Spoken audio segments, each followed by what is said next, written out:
Hey all, I hope that you're doing well. In this video, we're going to take a look at the sentiment of this week. In my opinion, the sentiment is a little bit weakish. It became a little bit uncertain this week. So let's dissect what happened, how the sentiment looked like, and what is my vision on it, right? We saw a few headlines, and also like if you speak with your people in your network and you read on X or Twitter and on YouTube, you feel there's some doubts. Okay, you also get like sometimes your message from people, hey, don't you think it's a bubble? Hey, look, Michael Burry went short, etc. So what are the various things that happened, right? So to begin with, right, Michael Burry, he shorted some AI stocks. We'll go into that later.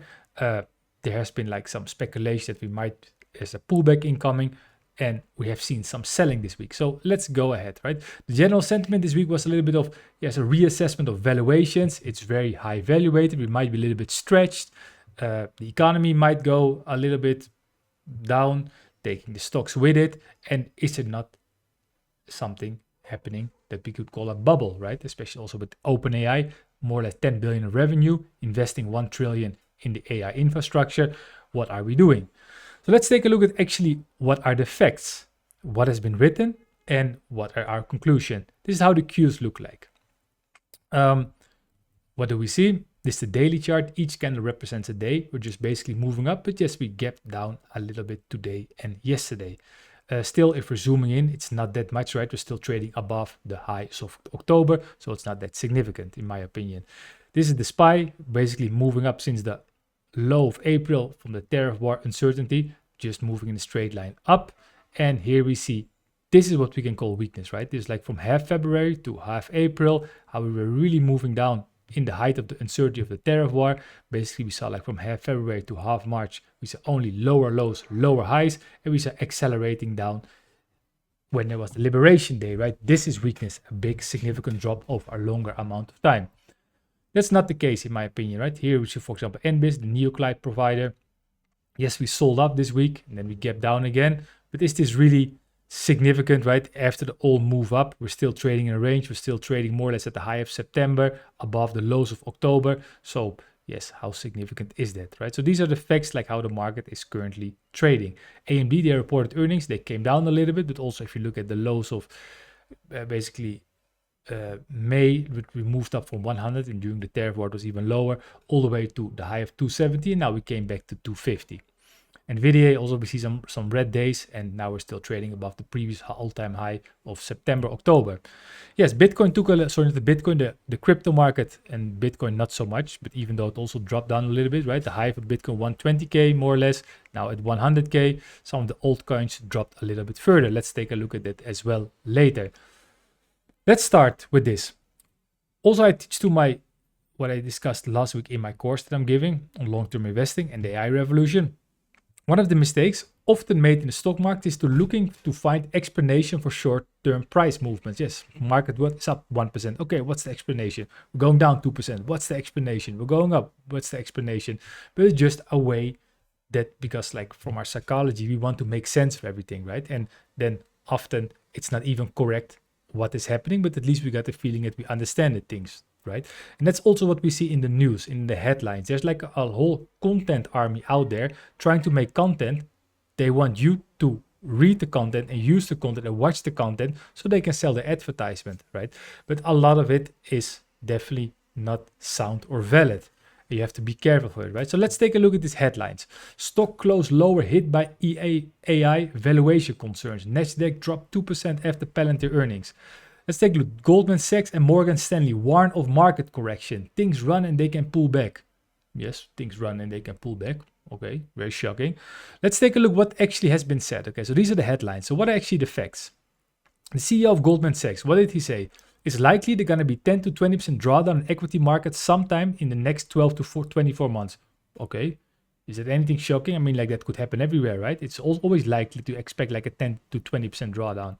I mean, I think if you're invested, you should be willing to take like a 50% drawdown, that it moves down all 50%. This is like basically saying, especially because it's over a period from next 12 to 24 months, like, yeah, I expect this year it's going to rain. This year it's going to be also, we're going to have warm days. This doesn't say anything. Right? The other CEO, Morgan Stanley, Ted Pick, he said we should welcome the possibility there will be drawdowns 10 to 15%, driven by not driven by some sort of macro cliff effect. So simply like a price action pullback, not based on any macroeconomical event, from 10 to 15%. I'd agree, completely normal and healthy.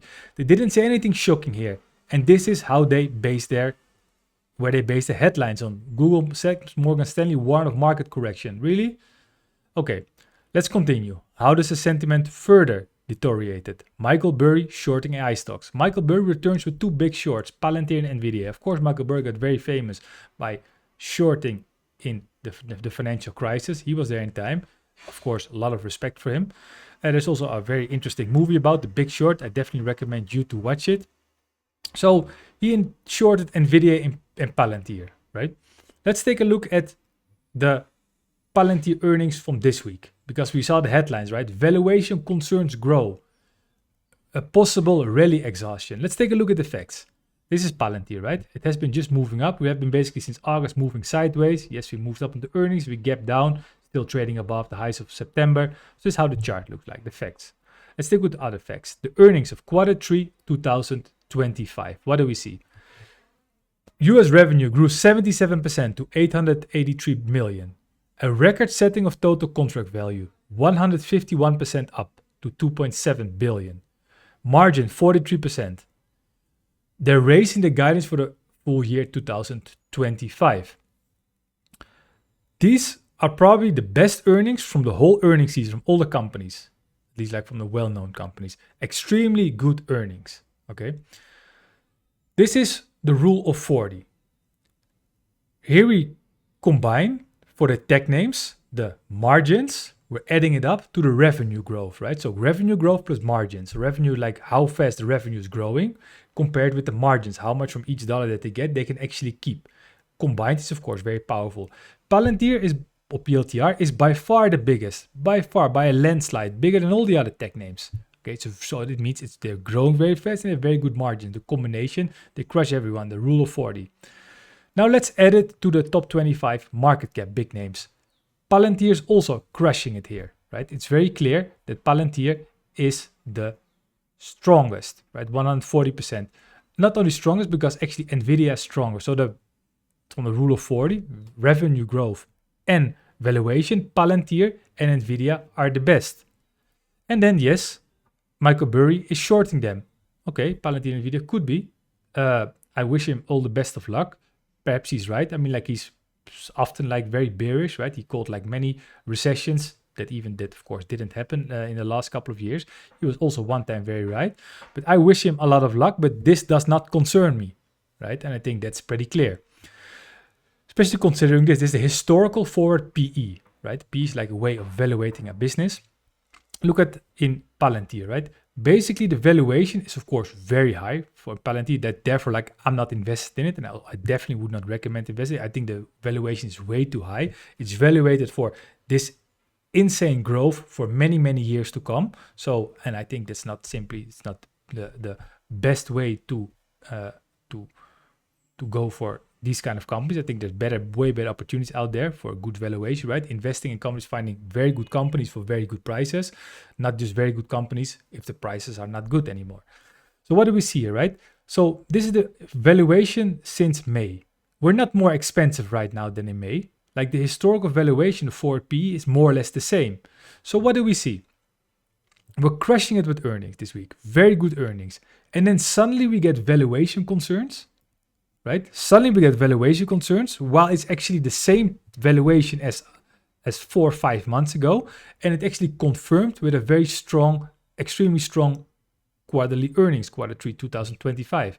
And then only because of Michael Burry now shorting, now we're getting valuation concerns.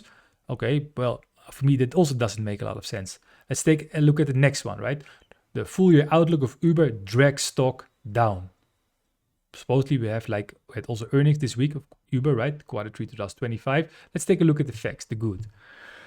Revenue grow 20% year over year. Very strong, right? If your revenue grows 20%, it's strong. Gross bookings grew 21% year over year. Very strong.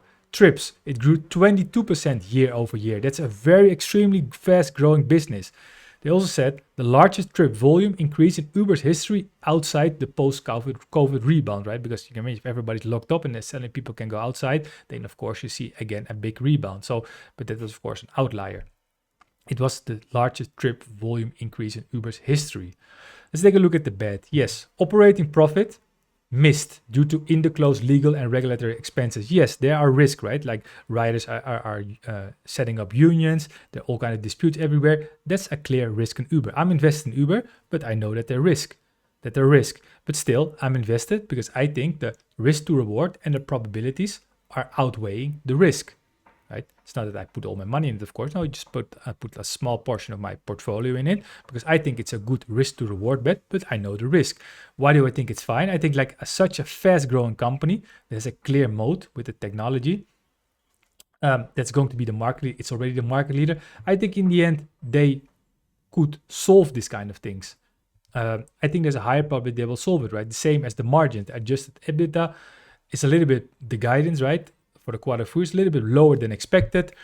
Investors concerned a little bit about the profitable margins, and also the management stated was very important that autonomous vehicle projects, autonomous robot taxi, they expected to lose money initially and profit later if it gets bigger and bigger, right? I think if a company is growing so fast, they have a higher probability of solving this. And yes, the legal issues might be there, but that's like a risk that I take into my consideration. But still, I think Uber is, for me personally, for the price I bought it, a great investment, and I think it's still very, very undervalued. So is this really bad? Okay, it could be your vision. I think it's like just a confirmation of what I already had, nothing new, right? The daily chart also looks very strong in Uber. So like you see like the range here, we see like a breakout, another range on top of this range. This is the daily chart. We see we get down here, got bought up. Each time the pullback getting bought up from the bottom. Yes, there's also some selling pressure from the top, but each time the price at the low, like 91, is getting bought up. So I think it's all fine. And I think the valuation Uber only got better now because we see clear growth, but the price are more or less the same as a couple of months ago.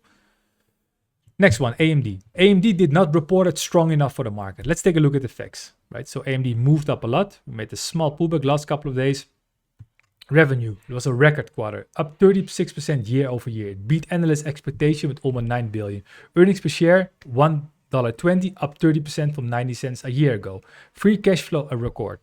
In my opinion, there were no any issues. Of course, they could have stated more about what's going to happen with the MI450 rollout. They could have definitely gave more details, but next week they're going to be like an investor event and they're going to give more information there. No clear issues. So I don't see any weakness.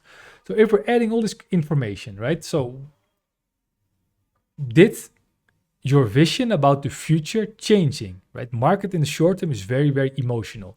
Many things can happen, and there are like a lot of short-term players or like weaker players jumping in, jumping out, right? This could create volatility. But we're investors for the long run. We're in there, like we're investing in business, we're understanding the business, we have a vision for the future, what we think gonna happen. Did anything change fundamentally? For me, nothing changed fundamentally, right? Based on everything that we discussed. Actually, it confirmed everything that we discussed. So is the sentiment that we're seeing this week, is it correct? Or is it just like one of the big lessons in the stock market? That there's short term, a lot of emotion.